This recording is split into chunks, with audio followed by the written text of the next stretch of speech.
What made Bimal Roy special? That's a very lovely question. I think we have very few directors like Bimal Roy to begin with.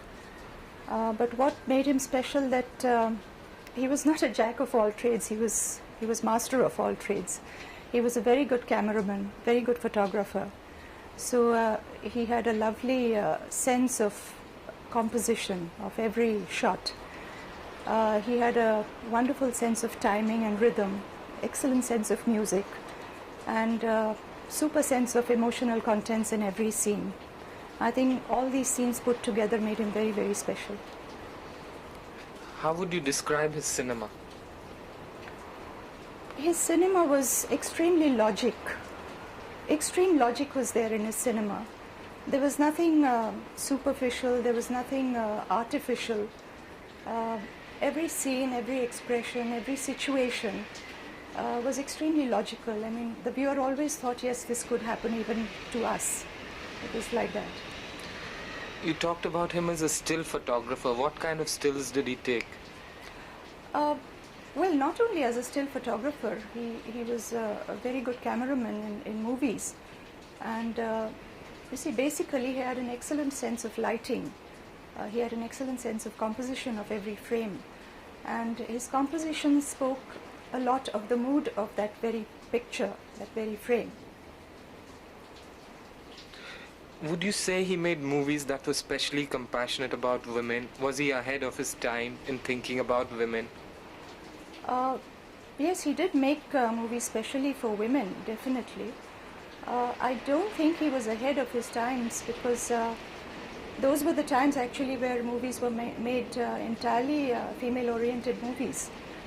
And he was really a master at that because the way he handled subjects on women, I don't think any other director did, not at least in those days. Bimal Da wasn't very demonstrative, evidently. Could this be mistaken for coldness? No, not at all. I mean, at least not by the people who have known him well. They knew he was a very quiet person, extremely quiet and calm nature. So there was no question of demonstrating at all. He wouldn't do anything crazy or anything which would seem artificial. As I said, even his films were very logical. There was no artificiality in his films. And basically by nature also he was a very logical person, very down to earth. And he'd say something nice if he felt like saying, not just to please somebody. That's the way it was. And if he didn't say something nice, it didn't mean that he didn't sort of feel it. I mean, the other person just understood that, well, he felt nice too. That's it. As an artist, didn't you feel possessive about the director and missed not working in his later films after Bandini? No, as an artist I didn't feel possessive about him as a director because I felt that he knew my potential, and if he had a suitable role for me, he would definitely come to me.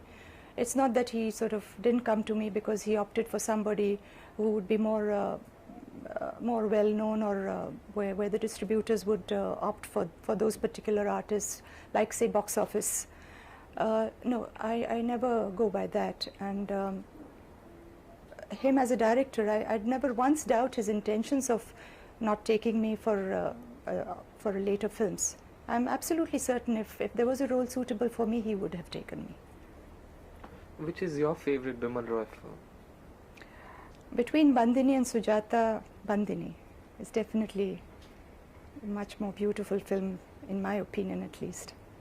Do you think something went wrong with his films later, after Parak?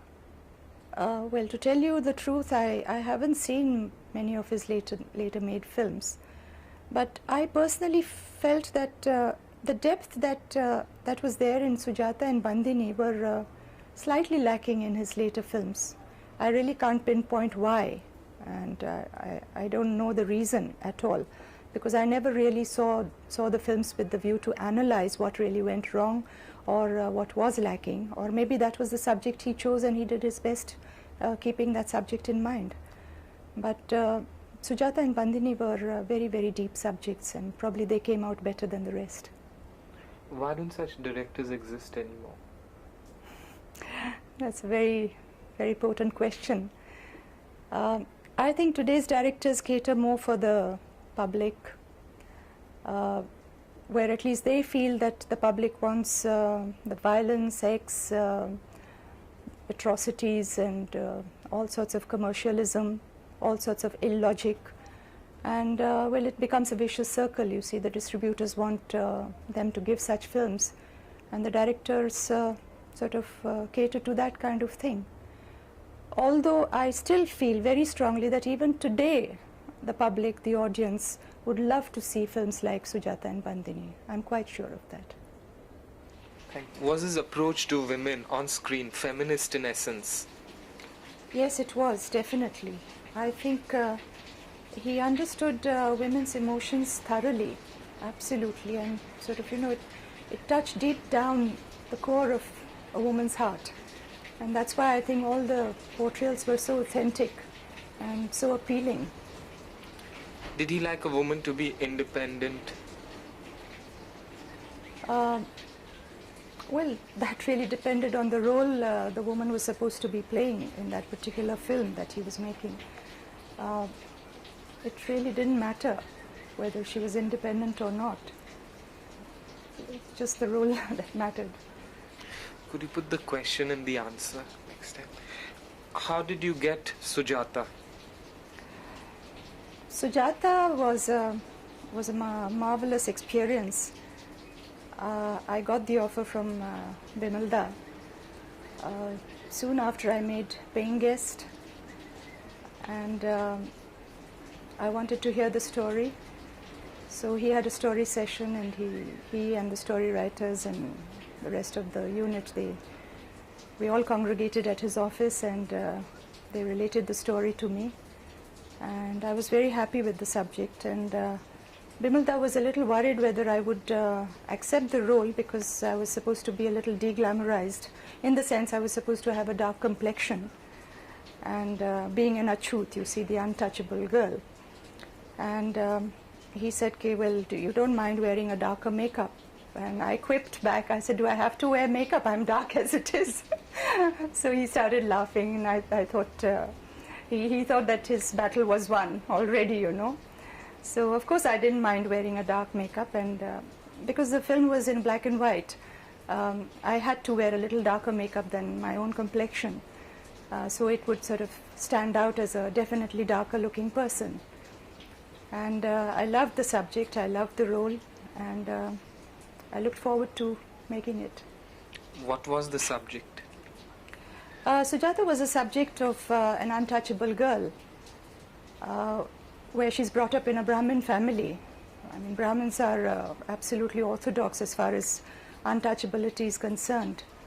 And how she's brought up very well in that family, and how she falls in love with a Brahmin boy, whom the family is wanting to get married to their own daughter. And the boy falls in love with Sujata too, and how there's a conflict between the family and Sujata and the Brahmin boy and all that sort of thing. And ultimately how the whole thing is squashed off when the mother of this family, she needs blood transfusion, and it's only this untouchable girl's blood is correct for her, and how that blood transfusion takes place. And that just proves that caste and creed and all doesn't really matter. What kind of homework went into this role? Frankly, working with Bimal Roy, there was really no homework at all, because he let the artists so free to do whatever they wanted, as long as they understood their role thoroughly. They understood the whole script and the whole subject, the complete essence of the whole film thoroughly. He was very sure that they'd sort of just flow with it. And he just let you do exactly what you felt like doing in that role, because he knew you were playing that very character. So frankly speaking, there was no homework at all. We just used to go on the sets, and we knew what scenes were supposed to be taken on that particular day. And we just do the scene as it comes. How did you play a low-caste girl? Did you observe any? No, as I said again, this also entails homework, but no, even there I didn't. because I wanted to go thoroughly with Bimal Da's conception of the character instead of having my own conception of it or my own sort of pre-thinking and all that sort of thing. I didn't want to have set ideas about my own role. So I always believe in letting the director sort of tell me what he wants and what is his conception of the role first. And then I try to adhere by it, you see.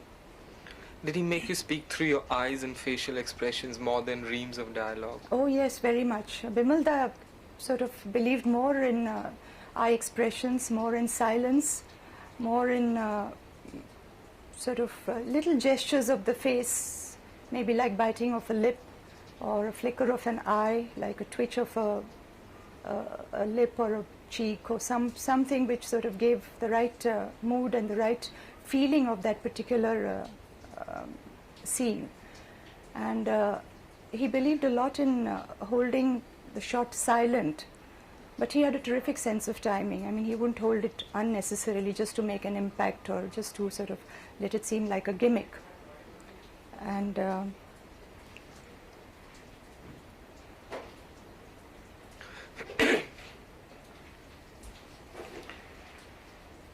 Yes, do you want to continue? yeah. Yes, he believed a lot in silence. He would hold the silence for just the right time. He had a lot of timing sense, and that silence meant so much, you know, in between lines, in between dialogues, in between camera movements and all that sort of thing. So it spoke much more than the dialogues or the words could speak. Would you recall your favorite song from the film? I think Sujata had a lot of lovely songs, lots of them. In fact, the whole music was so beautiful. But one of the very lovely songs is Kali Ghata Chai, Mora Jiya Lalachai. That was a lovely song. The other one was Bachpan Ke Din, which was picturized on Shashikala and myself. And of course, the third very beautiful song sung by Talat Mahmood was Jalte Hain Jiske Liye, which was picturized on Mr. Sunil Dutt. Could you hum us a bar, please?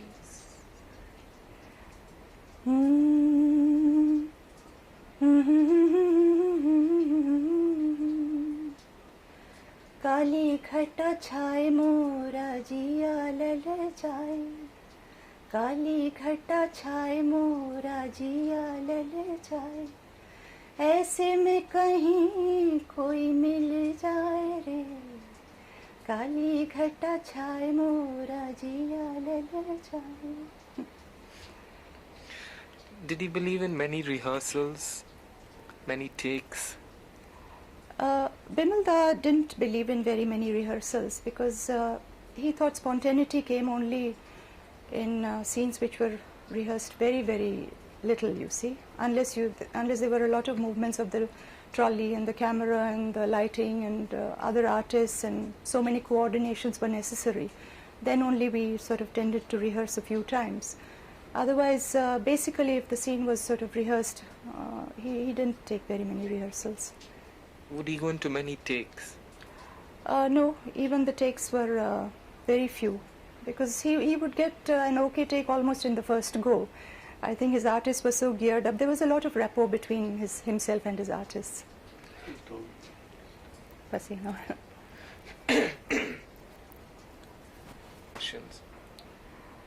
Well, in most of his films, there were very, very difficult scenes, extremely difficult scenes.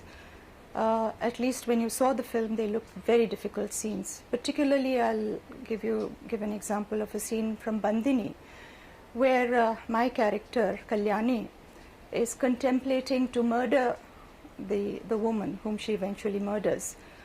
That was the scene. It was entirely a director's scene, although it looked as if I did a lot of good acting in that.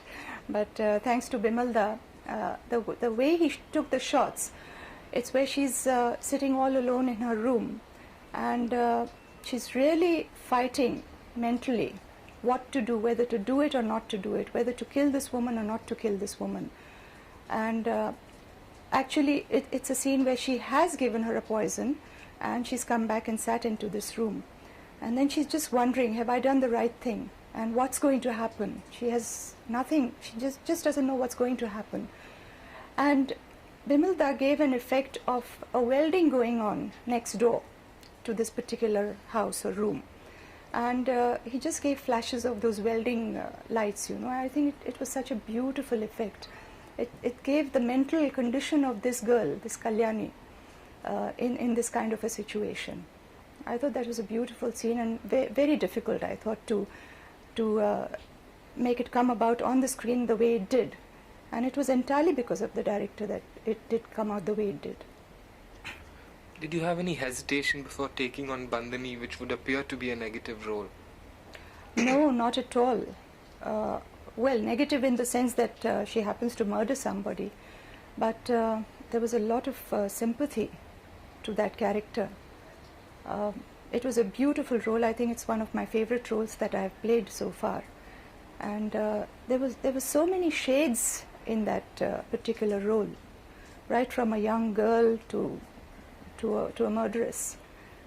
It was a beautiful role. No, I didn't have any hesitation to accept that role at all. Do you think actresses of the time would have taken it up? Perhaps, yes. I mean, particularly if they knew that a director like Bimal Roy is going to direct, I don't see why they shouldn't. Of course they would have.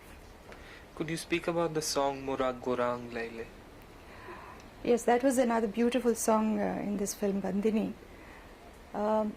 First of all, Barman Dada's music was so beautiful. A very peculiar thing of that song was its rhythm. It had a very peculiar rhythm. And it sort of went like this. Da da da da da da da da tick tick tick tick tick da da da da da da da da la la la la la छुप जाऊंगी रात ही में मोहे P का संग दे दे ta ta ta ta ta. So you see, if you hear the song and the instruments that are used, the rhythm that is used, it's absolutely delightful, beautiful. Was there a problem about its changed ending, whether the girl should go to Dharmender or Ashok Kumar in the end? No, in Bandhani, of course, there were people who would suggest, according to the distribution rules, you know, the distributors always wanted a happy ending and they wanted the romantic couple to be together and towards the end unite and all that sort of thing. And of course there were suggestions by a few people that Kalyani's character should go back to the younger boy, that is Dharminder, and not to Dada Muni, not to Ashok Kumar, because Ashok Kumar was supposed to be a much older person in that film. But Bimalda was absolutely certain of what he wanted, because the whole essence of that story was that she had been in love with the older man, and ultimately, I mean, she even murdered this woman who happened to be the older man's wife, because this older man was very, very unhappy. And I thought it was obvious that she had to go just to the older man. There was no question about it. How would he direct you, particularly for scenes calling for emotional intensity? Bimalda was a very quiet person, and when he was directing scenes of emotional intensity, he would come to his artists. For example, he would come to me, and very quietly, I mean, hardly under his breath, he would say, "Nutan, this is this, this is this, this is the scene, this is the mood I want, and this is how I would like you to do it."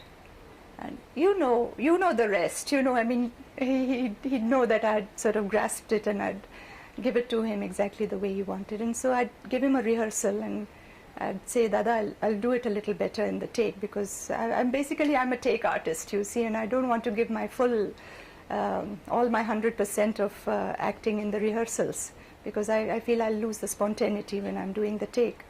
So, and he knew that too. So we'd sort of rehearse a little roughly, and then finally he'd get exactly what he wanted. He'd never get upset. Bimalda would never get upset. I don't think, I mean, I did 2 films with him, Sujata and Bandhani, but I've never ever seen him getting annoyed on the sets or even at his house. I've visited him a few times. I've never seen him lose his temper. I've never seen him shout at anyone. In fact, we hardly heard his voice on the sets. He was such a quiet person and so tolerant, absolutely tolerant and totally peaceful.